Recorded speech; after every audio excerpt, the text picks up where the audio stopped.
Corporation Hyderabad కార్పొరేషన్ది సభ పెట్టాడు.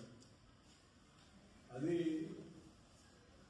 ప్రజల సొత్తుతో పెట్టినటువంటి డబ్బు, ప్రజల నిధులతో పెట్టినటువంటి మీటింగ్. ఎంత దుర్మార్గంగా తయారైనటువంటి ఆఫీసర్స్ కూడా. మీరు సభ పెట్టింది ప్రజల కొరకు. మీ ప్రధానమంత్రికి చూడపై పడబాయి అని చెప్పాడు, ఖర్చులు తగ్గించుకోండి అని చెప్పాడు, బండ్లు తగ్గించుకోమని చెప్పాడు. మీరు మా జిహెచ్ఎంసీకి మాకు ఉన్నటువంటి నిధుల ద్వారా డబ్బులు కోట్లాది రూపాయలు పెట్టి 2 మీటింగులు పెట్టి మా మహిళా సోదరుల ఆర్పీలు అంటారు, మా దగ్గర చాలా మంది ఐడియాలు ఉన్నాయి, మా ఆర్పీలు పొదుపు సంఘాలు, వారికి టార్గెట్ ఇచ్చి మీరు ఇంతమంది తీసుకురాకపోతే మీకు రేపు వచ్చేటటువంటి స్కీమ్లలో మీకు ఇవ్వమని చెప్పి బెదిరింపులు చేసి, ఆడపడుతున్నా మీరు డబుల్ బెడ్రూమ్లు ఇస్తే మీరు రాకపోతే డబుల్ బెడ్రూమ్ రావని చెప్పడం, మీకు పింఛన్లు రావని చెప్పడం, అలా కార్యకర్తలు ఇన్వాల్వ్ డైరెక్ట్ ఫోన్ చేసి చెప్పడం, ఎన్ని రకాలుగా హైదరాబాద్ ప్రజలు ఇబ్బంది పెడతా ఉంది రేవంత్ రెడ్డి ప్రభుత్వం అంటే అర్థాయితంగా. దాని మీద స్టేట్ మీద చూస్తే మొత్తం కాంగ్రెస్ పార్టీ నాయకులు, మరి ఐఏఎస్లు ఐపీఎస్లు, మీరు కమిషన్లు ఉన్నారు, ప్రోటోకాల్ మెయింటైన్ చేసేటటువంటి ఆలోచన జ్ఞానం మీకు లేదా అని నేను ఆఫీసర్ అడుగుతా ఉన్నాను.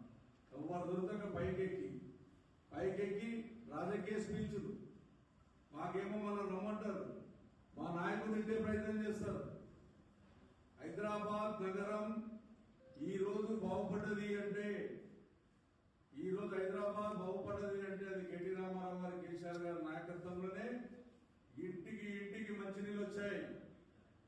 హైదరాబాద్ నగరంలో మీ కాంగ్రెస్ శాసనసభ్యులు టి జనార్దన్ రెడ్డి గారు పోరాడారు. ఈ ప్రభుత్వం ఉన్నప్పుడే పోరాడితేనే ఎన్ని ఇబ్బందులు ఆయన ఆ రోజు పోరాడినప్పుడు నేను కూడా ఉన్నాం, అప్పుడు మేము ప్రతిపక్షంలో ఉన్నాం.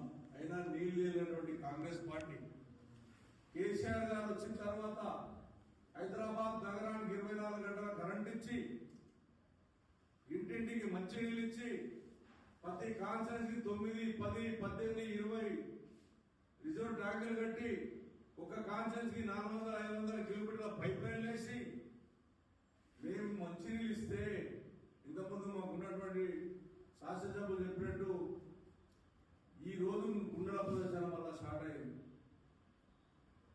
సిగ్గు క్షణం లేకుండా వచ్చి ఇంకా హైదరాబాద్ నగరాన్ని మేము అభివృద్ధి చేస్తున్నాం, మేము డెవలప్ చేస్తున్నాం, మేము ఫౌండేషన్ చేసినటువంటి బ్రిడ్జ్లను ఇనాగ్రేషన్ చేసుకుంటూ, మా దగ్గర కలిసి దొంగల దగ్గరికి తీసుకుపోయి పైన కూర్చొని వాళ్ళని మెచ్చుకున్నట్టు, ఆ దొంగలలో 9 మందిలో 9 మందిని రిజైన్ చేయకుండా పక్కా కూర్చోబెట్టుకొని మన ప్రతిపక్ష నాయకులు మేము సేవ చేస్తున్నామని చెప్పుకుంటూ దొంగ మాటలు చెప్పినటువంటి ప్రభుత్వం మీద ఉంది అంటే ఇది రేవంత్ రెడ్డి ప్రభుత్వం. నేను ఆఫీసర్లు కూడా చెప్తా ఉన్నాను, మీరు చాలా ఓవర్ చేస్తున్నారు, తప్పు తలా చేస్తున్నారు. ఆడపిల్లల్ని ఇంటింటికి వెళ్ళి మీరు మీటింగ్లకు రాకపోతే మీ స్కీమ్ ఏమని చెప్తున్నారు, వాళ్ళు భయబాధలు పడతా ఉన్నారు. ఈ రోజు వరకు ఒక డబుల్ బెడ్రూమ్ ఇయ్యలే, 61,000 ఇప్పటికి మేము ఇచ్చున్నాం, మీకు 39,000 ఇండ్లు ఇవ్వాలి. మీరు ఇష్టానుసారంగా కాంగ్రెస్ కార్యకర్తలకు నామినేట్ కింద మీ డబుల్ బెడ్రూమ్ ఇస్తున్నాడు. ఆ రోజు మేము లాటరీ పరంగా ఇచ్చాం, ఎలక్ట్రానిక్ మీడియా పరంగా ఇచ్చాం, దాన్ని మీరు ఇవ్వట్లేదు. దీని పరంగా ఖచ్చితంగా న్యాయస్థానం పోరాటం చేస్తాం. ఇప్పటికే కొన్ని 100,000 మందికి మీరు కాంగ్రెస్ కార్యకర్తలకు డబుల్ బెడ్రూమ్ అలాట్మెంట్ చేసిన మా దృష్టికి వచ్చింది. ఇది హైదరాబాద్ నగర ప్రజల నిరుపేద బిడ్డలకు కట్టినటువంటి డబుల్ బెడ్రూమ్లు మీరు ఇవ్వకపోతే మీరు జర్నలిస్ట్ కళ్యాణ్ సారథ్యంలో i99 న్యూస్ నిజమైన దృశ్యాలు, నిజాయితీ గల వార్తలు అంటూ మీ ముందుకొస్తున్నాం. సబ్స్క్రైబ్ చేసుకుని ఆశీర్వదించండి.